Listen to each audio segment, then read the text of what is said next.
नमस्कार, आप देख रहे हैं वीआईपी न्यूज। मैं हूं आपके साथ प्रज्ञा तिवारी। रुक करते खबरों की ओर। रायपुर जिले की प्रभारी सचिव और पंचायत एवं ग्रामीण विकास विभाग की सचिव निहारिका बारिक ने कलेक्ट्रेट परिसर के रेड क्रॉस सभा कक्ष में विभागीय समीक्षा की। इस दौरान उन्होंने भारतीय रेड क्रॉस सोसाइटी की आजीवन सदस्यता ग्रहण की। इसके साथ ही कलेक्टर डॉक्टर गौरव सिंह की उपस्थिति में आयोजित इस समीक्षा बैठक में निहारिका बारिक ने विभिन्न विभागों के कार्यों की जानकारी ली और लंबित कार्यों को जल्द पूरा करने के निर्देश दिए। इस मौके पर प्रभारी सचिव ने पुराने रिकॉर्ड को सुरक्षित रखने के लिए डिजिटलाइजेशन की प्रक्रिया शुरू करने की बात कही।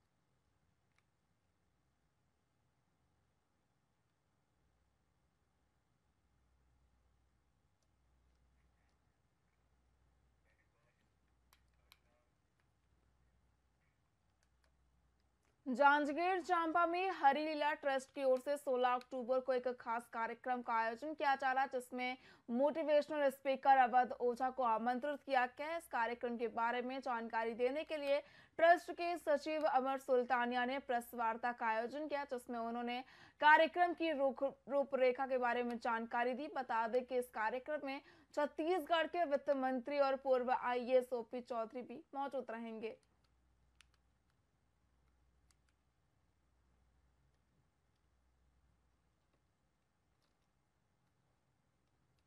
मैं बताना चाहूँगा आप मीडिया साथियों के माध्यम से कि हरी लीला ट्रस्ट हर साल 16 अक्टूबर को माननीय लीलाधर सुल्तानिया जी के जन्मदिन के अवसर पर कुछ न कुछ नए आयोजन, जनता के लिए कुछ न कुछ बड़े आयोजन करने की कोशिश करती हैं।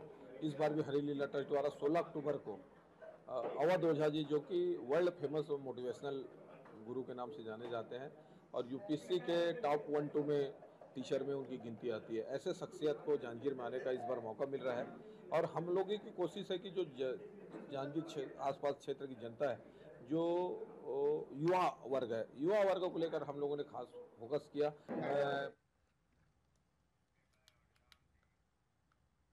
कबीरधाम जिले से महिला के साथ धोखाधड़ी का मामला सामने आया, जहां आरोपी ने महिला से पैसे ऐंठने के साथ दुष्कर्म की वारदात को अंजाम दिया। जानकारी के मुताबिक महिला अपने पति की रिहाई करने के चलते अंधविश्वासी बाबा के जाल में फंस गई और आरोपी ने खुद को तांत्रिक बताकर महिला से ठगी और शारीरिक शोषण किया, जिसके बाद महिला की शिकायत पर त्वरित कार्रवाई करते हुए आरोपी को मध्य प्रदेश के नैनपुर जिला मंडला से गिरफ्तार किया गया है।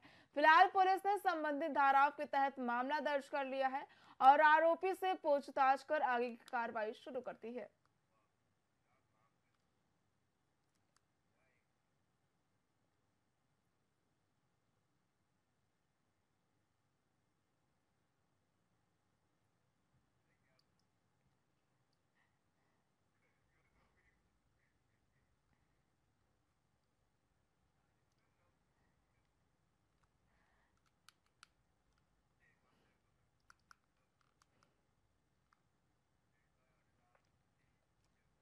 रायपुर पुलिस को बड़ी सफलता हाथ लगी है। दरअसल पुलिस ने जिले के अलग अलग कॉलोनी से सोना, चांदी और नकदी रकम चोरी करने वाले अंतरराज्यीय चोर को गिरफ्तार किया है। जानकारी के मुताबिक ये चोर चोरी से पहले रेकी कर घटना को अंजाम देते थे। पुलिस ने सरगना, किरण और बबन पाटिल सहित 2 आरोपियों को गिरफ्तार किया है, जबकि एक आरोपी फरार बताया जा रहा है। आरोपियों के कब्जे से चांदी के जेवरात, नकदी रकम और घटना में प्रयुक्त कार, स्कूटी, वाहन, लोहे के चाकू सहित अन्य सामग्री बरामद की गई है और जब्त मशरूका की कीमत 15 लाख रुपए बताई जा रही है।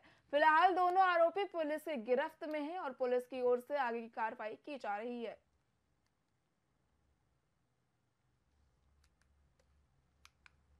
कटोरा तालाब, श्री राम अपार्टमेंट और न्यू राजेंद्र नगर के कुशाभाऊ ठाकरे कॉलोनी, वहाँ 2 जगह, और यहाँ पर भी कटोरा तालाब में 2 मकानों का ताला टूटा था दिन को।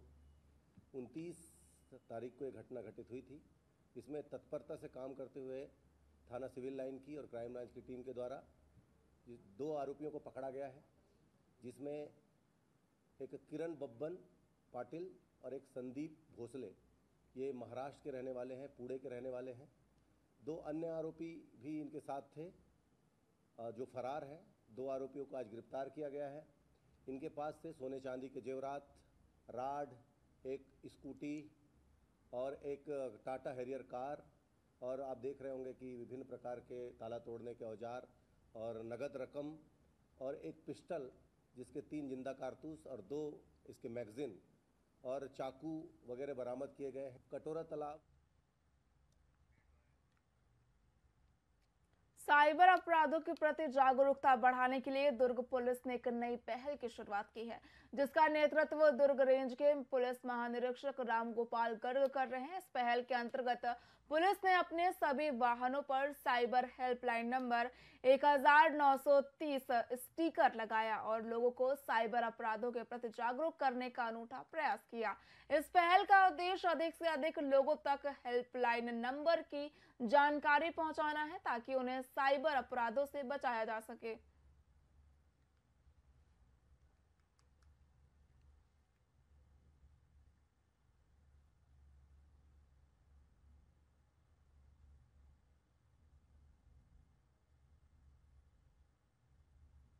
साइबर जागरूकता पखवाड़ा हमारे यहाँ इस दुर्ग जिले में और पूरे प्रदेश में पुलिस मुख्यालय के आदेश से चल रहा है।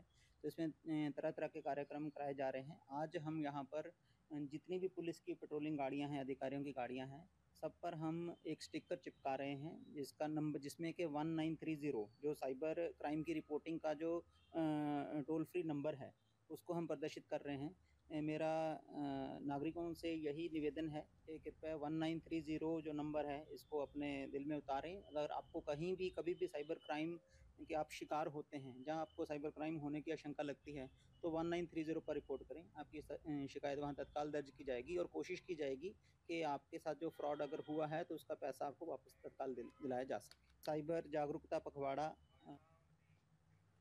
गौरेला, पेंड्रा, मरवाही जिले में पुलिस ने अंतर्राज्यीय अवैध मादक पदार्थ तस्करों के खिलाफ बड़ी कार्रवाई की है। बता दें कि पतगावा के पास भारी मात्रा में लाखों का अवैध मादक पदार्थ जब्त किया गया है। वहीं पुलिस ने तस्करों के पास से वाहन, 3 मोबाइल फोन भी जब्त किए हैं।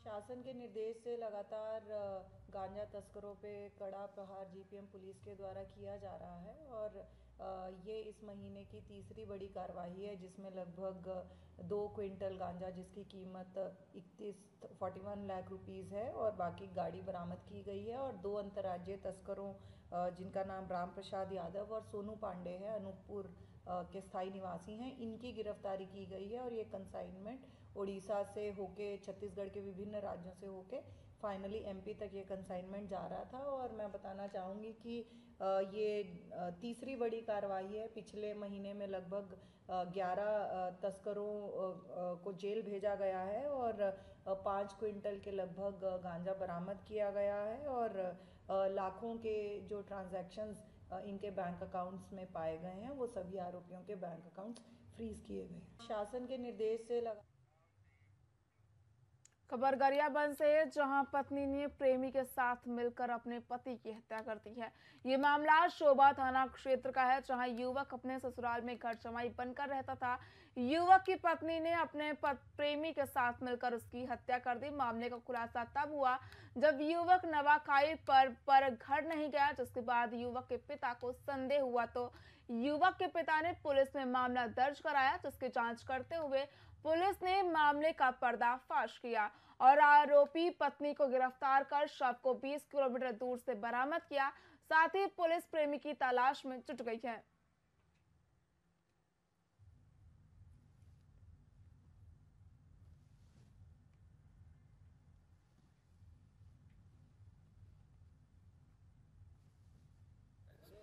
ये ढोल सराय निवासी पुनीत राम के द्वारा अपने पुत्र रोहित के गुम जाने की रिपोर्ट कल के डेट पर कराया था और उसकी पता तलाश किया जा रहा था। उसने थोड़ा अनहोनी होने की शंका भी जाहिर किया, जो उसकी बहू और एक और आदमी है जिसके साथ नाजायज़ ताल्लुकात होने का हवाला दिया और इन्होंने के द्वारा कुछ अनहोनी घटना करके कहीं फेंक फाँक दिया ऐसा जाहिर किया था। इस रिपोर्ट पर पता चला इस के दौरान में अपने उसकी बहू यानी मृतक की पत्नी से पूछताछ किया गया और उसके पूछताछ के आधार पर उनके निशानदेही पर ही जिस जगह में बॉडी को आरोपी ने दफनाया था उस जगह में तलाशी लिया गया तहसीलदार की उपस्थिति पर। ये ढोल सराय निवासी पुनीत राम के द्वारा अपने पुत्र रोहित के गुम जाने की रिपोर्ट कल के डेट पर कराया था और उसकी पता तलाश किया जा रहा था। उसने थोड़ा अनहोनी होने की शंका भी जाहिर किया, जो उसकी बहू और एक और आदमी है जिसके साथ नाजायज़ ताल्लुकात होने का हवाला दिया और इन्होंने के द्वारा कुछ अनहोनी घटना करके कहीं फेंक फाँक दिया ऐसा जाहिर किया था। इस रिपोर्ट पर पता चला इस के दौरान में अपने उसकी बहू यानी मृतक की पत्नी से पूछताछ किया गया और उसके पूछताछ के आधार पर उनके निशानदेही पर ही जिस जगह में बॉडी को आरोपी ने दफनाया था उस जगह में तलाशी लिया गया तहसीलदार की उपस्थिति पर। ये ढोल सराय निवासी पुनीत राम के द्वारा अपने पुत्र रोहित के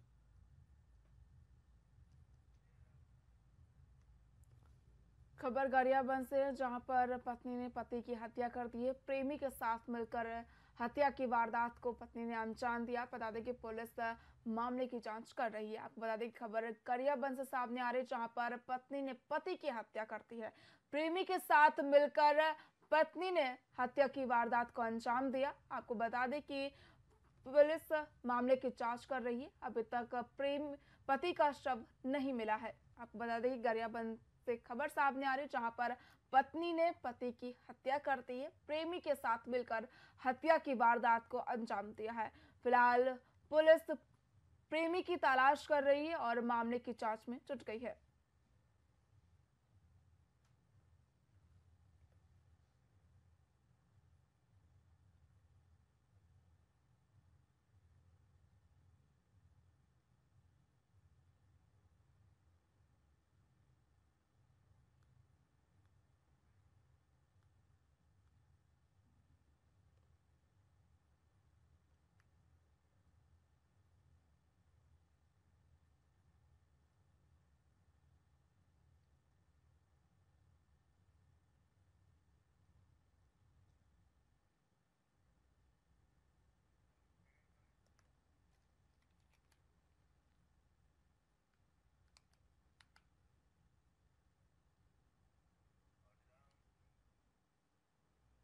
धमतरी के डीपीएस स्कूल में एक शिक्षक पर अपने स्कूल के तीसरी कक्षा के बच्चे के साथ ट्रेन में पिटाई करने का गंभीर आरोप लगा है। बता दें कि आरोपी शिक्षक ने कथित रूप से क्लास 8 के एक बच्चे से चप्पल और जूते लेकर छोटे बच्चे की पिटाई की। वही मामला तब सामने आया जब स्कूल के 171 बच्चे और 17 शिक्षक नैनीताल के लिए एडवेंचर ट्रैकिंग पर गए हुए थे। वहीं शिक्षक अनुश्री और उनके पति माली राय पर बच्चों के साथ मारपीट करने का आरोप है। इस घटना के बाद पालकों ने कुरूद थाने में शिकायत दर्ज कराई। वहीं मामला बढ़ने पर पुलिस ने उचित कार्रवाई का आश्वासन दिया। इसके साथ ही अभिभावकों ने स्कूल प्रशासन से भी सख्त कदम उठाने की मांग की है, ताकि भविष्य में ऐसी घटना न हो सके।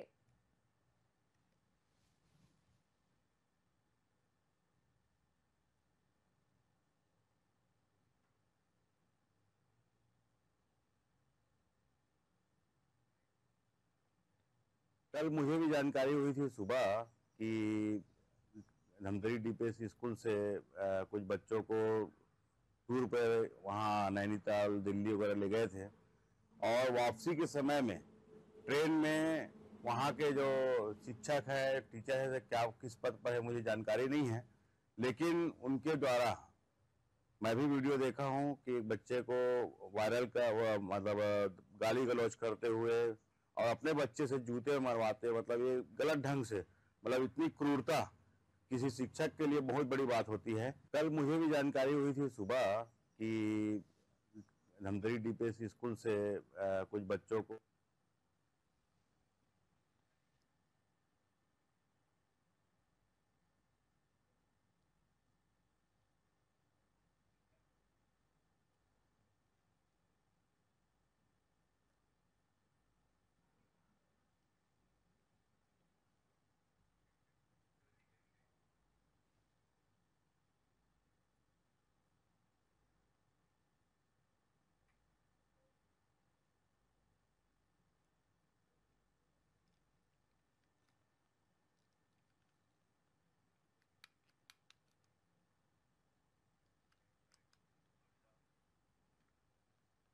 कांग्रेस के मीडिया प्रभारी सुशील आनंद शुक्ला ने पत्रकारों से बातचीत की और भाजपा पर जमकर निशाना साधा।